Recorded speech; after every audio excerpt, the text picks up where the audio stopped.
Hi and welcome or welcome back to The Books Are Everywhere.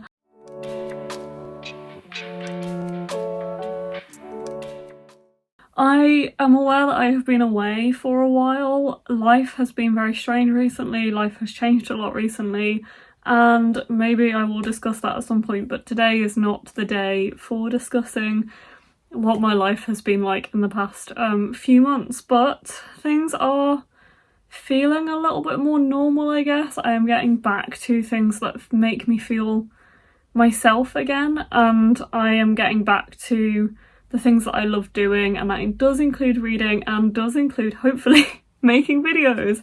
I've just had no motivation to read or make videos for a while now, but I've noticed myself kind of watching more booktube and picking up books more, especially the past few days, so I thought it is time that I get back to it, and today I am going to be doing a TBR video. Not really planned, I've just decided on a whim to be doing this tonight because I was watching Book Roast's videos, I love Book Roast, while I was eating dinner, and I realised that I have missed the entire Magical Readathon. I have been doing the Magical Readathon for years now, and I don't really want to miss a year. So basically, this is a TBR for the Magical Readathon. Yes, the Magical Readathon has happened in April, and I missed it because of life being strange, but I kind of still want to join, and I don't see why not, so I'm just gonna do it late. I'm gonna do it in May instead. It's the 1st of May right now as I'm filming, and I am going to film my Magical Readathon TBR now.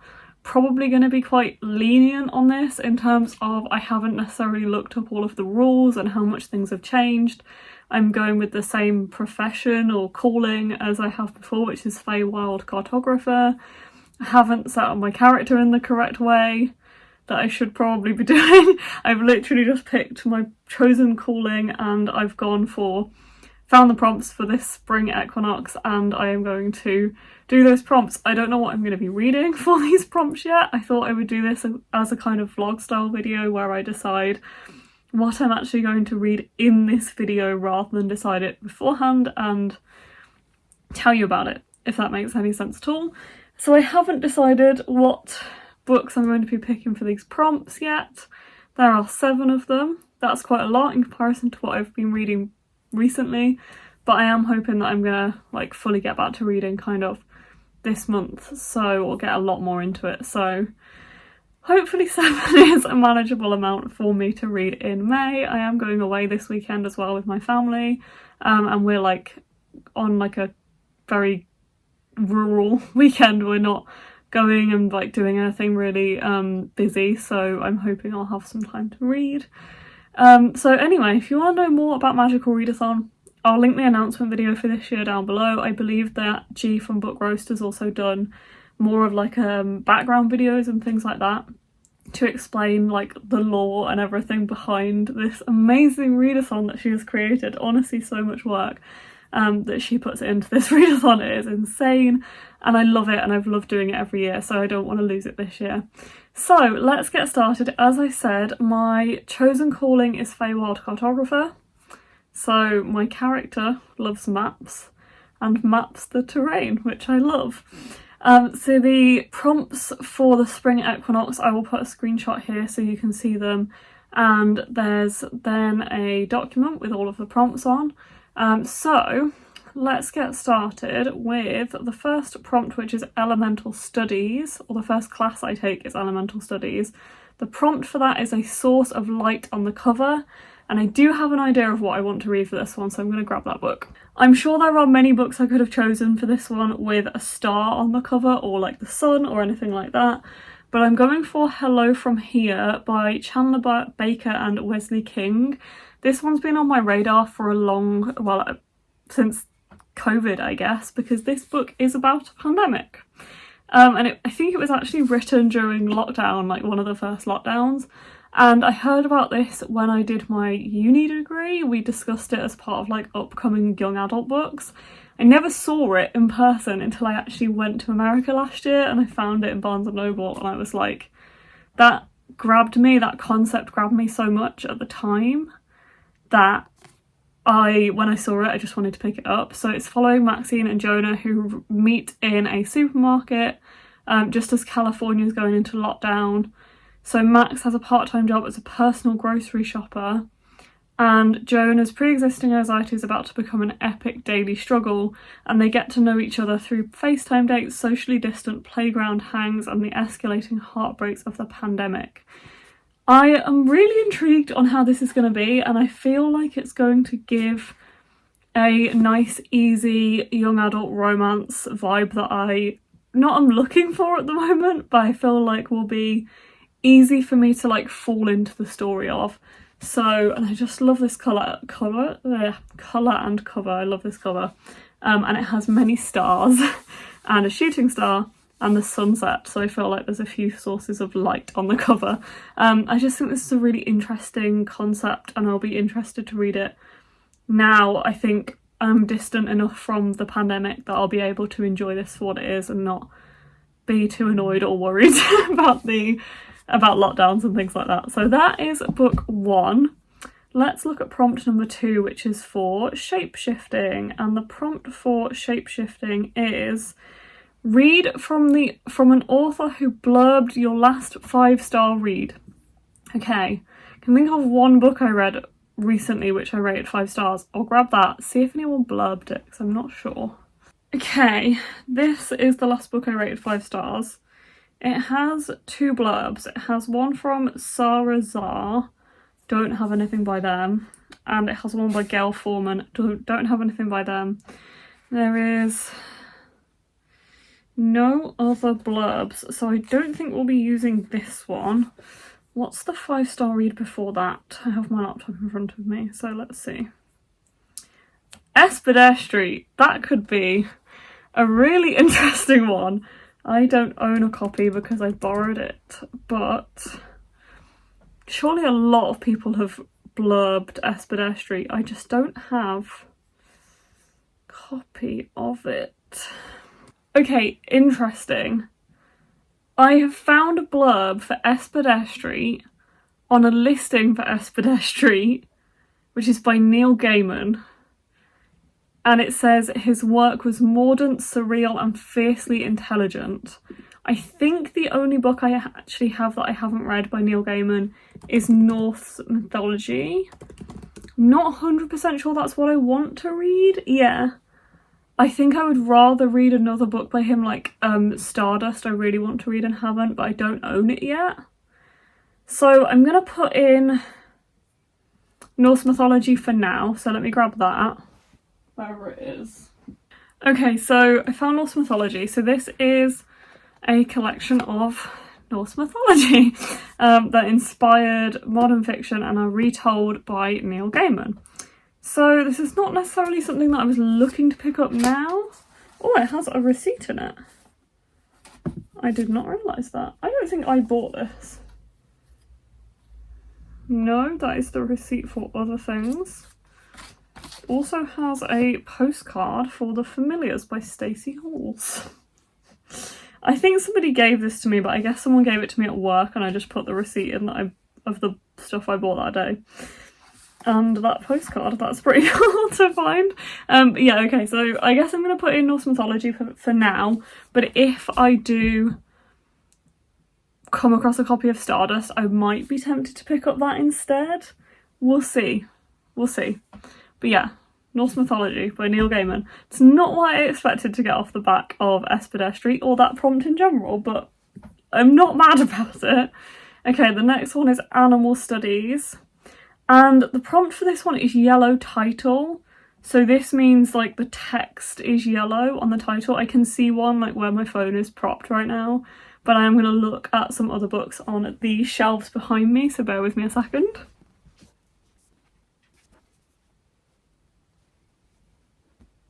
Okay, this is not the one I initially meant when I said there was one behind my phone, but it's a different one, and it was behind my phone. It's Weather Girl by Rachel Lynn Solomon, and it has yellow text on the spine here.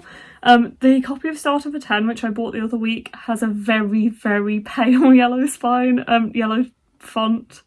for the title, but it felt too pale that I was cheating. So let's go with this one, and I do feel like I'm possibly wanting some romance at the moment. I could go for this one. I don't really know anything about it. It is about a meteorologist. Her boss is also busy fighting with her ex, who happens to be the station's news director, and there's always a storm brewing inside the newsroom, and there's a particularly explosive showdown. Ari and Shy Sports reporter Russell Barringer hatch a plan to get their bosses back together and fast. As they work to help the sparring exes fall back in love, Ari finds herself telling Russell things that she's always kept hidden, and soon realises there's more to her quiet colleague that meets the eye. It seems like love might have been in front of Ari all along, but will Russell be able to embrace her dark clouds as well as her clear skies? I have been told for years that I need to read Rachel Lynn Solomon's books by my friend Sophie, so she'll be happy that I'm finally reading this, and I think this might be the one she actually recommended years ago, so there we go, it might be finally happening. Okay, next we have astronomy, and that is a zodiac recommendation.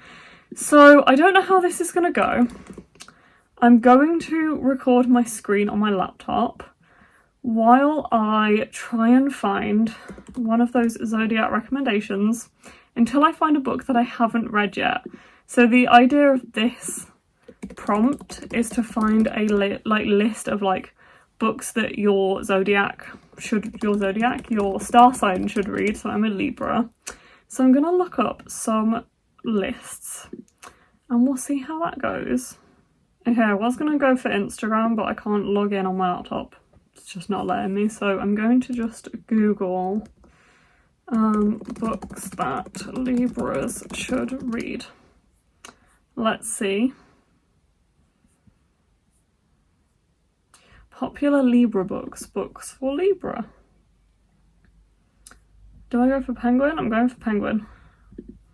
Although then I'll only get Penguin books, which feels restrictive. Do I trust Goodreads?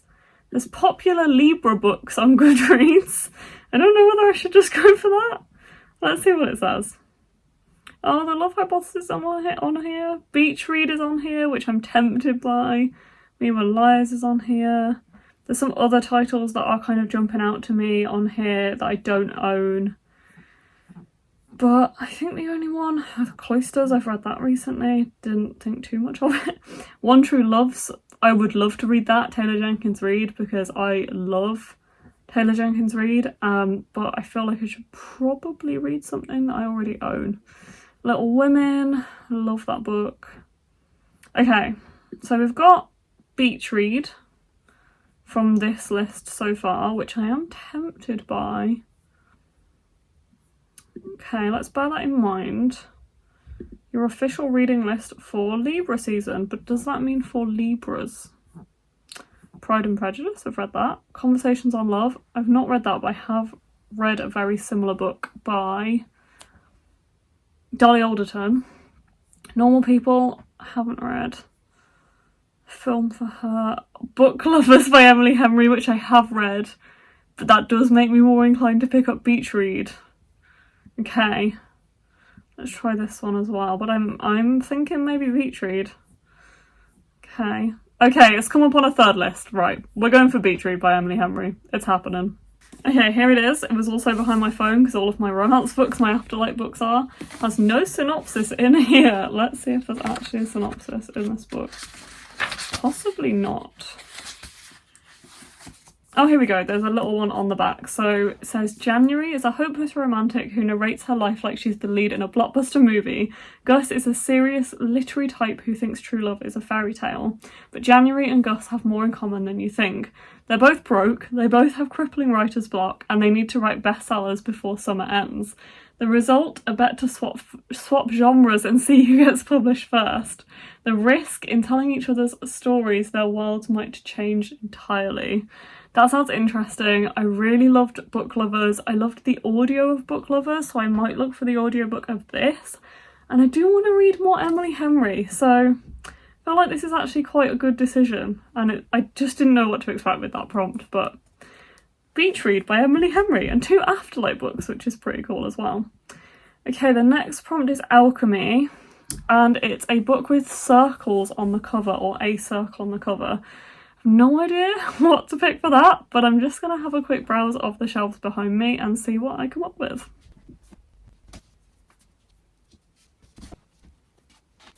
Okay, this is quite different to the vibe so far, although I guess we have Norse mythology in there as well. I'm going to read Sea of Tranquility by Emily St. John Mandel. I'm going to finally read an Emily St. John Mandel book. I really want to read Station 11, but I don't own it. This one has a big ass moon on the front cover. And it's also about a pandemic. I did think about it when I was reading the synopsis for Hello From Here, that there's another pandemic book that I own. This is it. And I feel like it's quite short. I think it's going to be quite captivating. Love the sprayed edges on this one. Love the cover and the shininess of this. The short synopsis says, who could you sacrifice to protect the future? Lives separated by time and space have collided, and an exiled Englishman, a writer trapped far from home, and a girl destined to die too young have each glimpsed a world that is not their own. Travelling through the centuries between colonies on the moon and an ever-changing Earth, together their lives will solve a mystery that will make you question everything you thought you knew to be true. I read How High Do We Go in the Dark? I think that's what it's called.